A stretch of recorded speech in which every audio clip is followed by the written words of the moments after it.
All right. Thank you. Shalom.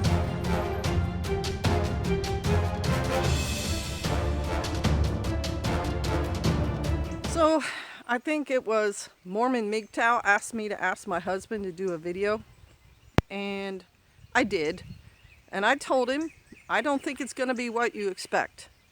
Mormon MGTOW, you're more than welcome to comment on my video about whether that's what you expected from Pastor. And yesterday, I felt like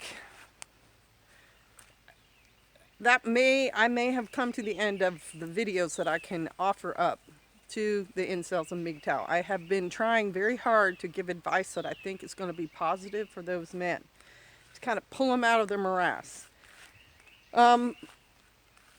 But then I watched Pastor Joe's video this morning, and I realized, yes, you know, I'm a nurturer. I'm a sympathetic person. I'm very sympathetic. I can sympathize with about anybody. I can see two sides to every story, at least.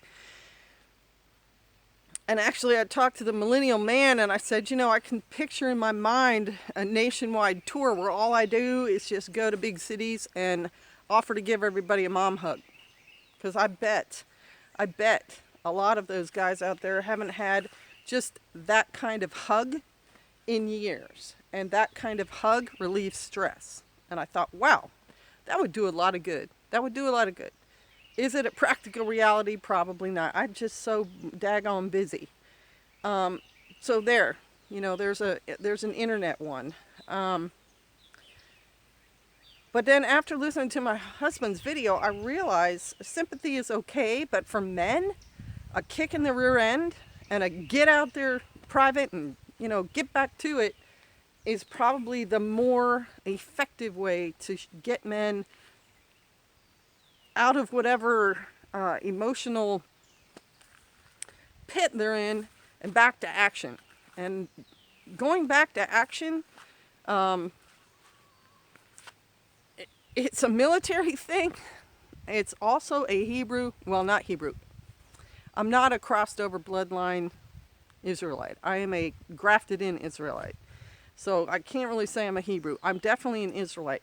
It's an Israelite thing. It's a biblical thing to think the way to do things is to do it first and then understand it, not try to understand it and then do it. And so a kick in the rear end is a call to action. And there is a certain amount of action, I understand that, in just withdrawing.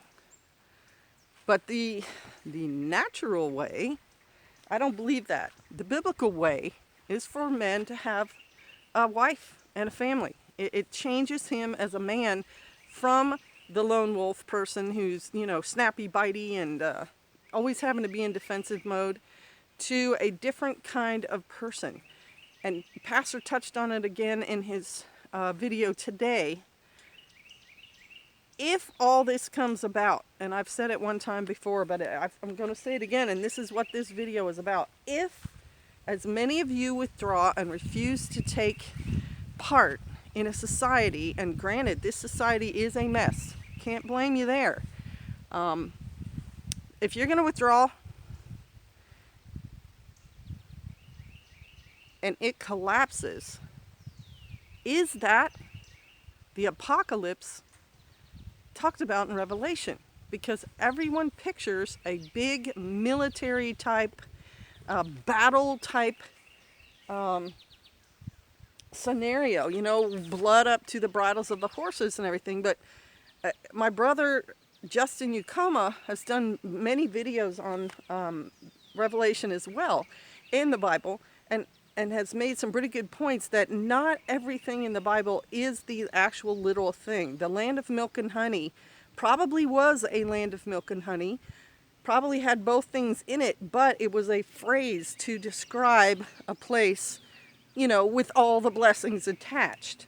Blood up to the bridles of a horse. That's a whole lot of blood. That may be just phraseology for, you know, a very serious battle. And it talks about being on the plains of Megiddo and so on and so forth. But what these men are balking to get involved in. What these men are describing in the women is, give me this, antichrist. It's anti-Bible. It's anti-God. And the Bible warns about these women. It warns about these women in Proverbs and Psalms, where it says, my son, stay away from that woman who's lurking around to just make prey of somebody. And that's exactly what y'all are describing. Women predators who are looking to destroy men. Stay away from them. She looks good on the surface, but in the end, she's a destroyer. And my daughter is very good in pointing out that there are many men who take advantage of women as well. And you guys are telling me that these statistics of 1 in 3 women being sexually assaulted is skewed and whatever. I don't care. It doesn't matter.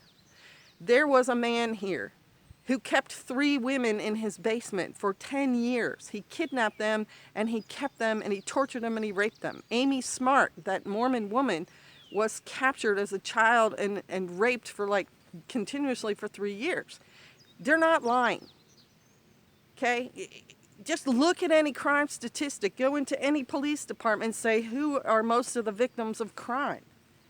Okay? Whether you believe that statistic or not, the reality is out there. I am not as strong as a man. I cannot, by my empty-handed self, defend myself against any man my size, even probably smaller than me, who physically wants to overpower me. It's just ridiculous to say, oh, women, blah, blah, blah, in general, all of them never get victimized. They get victimized all the daggone time. I was also trained as an EMT. Half the pictures in the book of horrible crimes were done to women. And I don't even want to talk about them because they were so awful. But those are medical realities, guys, so stop putting the blinders on. Men in general do prey on women. They also prey on other men. They prey on anybody weaker than them. Children, too. So I don't want to hear that nonsense. Women have a right to be defensive, but we're not talking about the women who have a right to be defensive.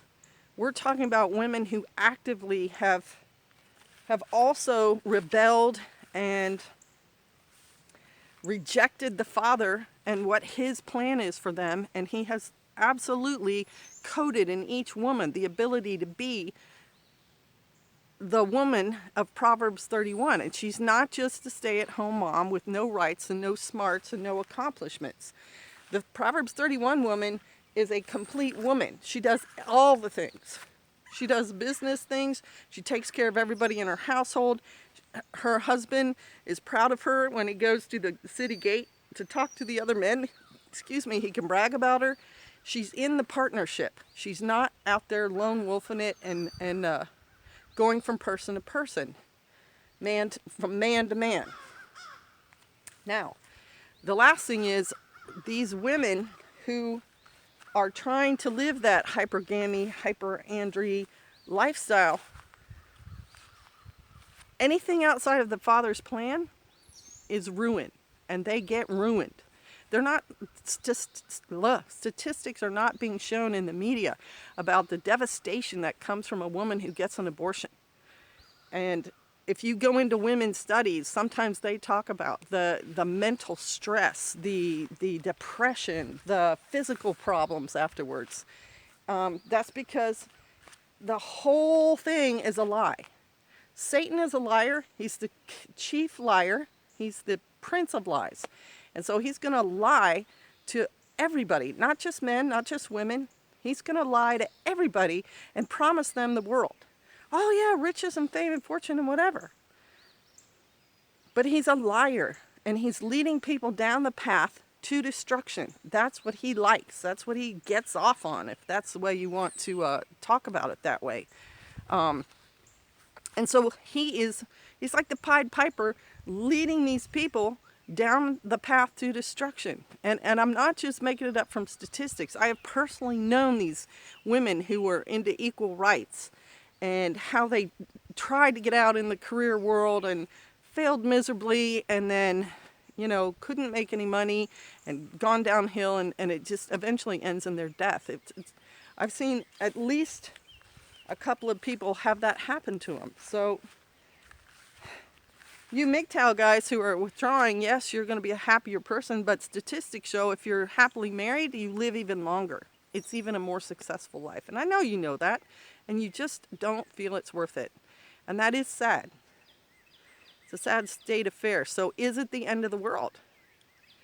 If this is a worldwide trend, is it the end of the world? And you all have said you can see it happening, that the Islamists who stay in a marriage and have tons of kids, whether they are in love or whatever, because I've been in a Islamic society, and in this particular one, the men were fooling around with everybody that walked, male, female. Just the women stayed at home, worked themselves to death, and had a bunch of kids. The men didn't even try to support the women. The women had to support themselves. It was a mess. Again, not God's plan. Another, tradition of men. But yeah, for you who read the Bible and have studied Revelation, do you think this is part of that fall? Because it's such a, it seems like it's such a big thing, it possibly could be. Oh, and for you guys, I know I've said I'm not sure I'm going to do many more of these. I am listening to Holy Spirit prompting on this. And yesterday I got strong. I don't know that that's going to go on. And then today I got strong. Yep, there's more to be said out there. So as that spirit comes upon me, that's what I'm following. And I am not taking a vow saying I'm done or I'm not done. If I did, I would have to stop. But I'm saying it's what it feels like. And feelings go up and down. But the Holy Spirit inspires as it will. And so I'm going to continue to follow that inspiration until it says stop. And then when it does, I will.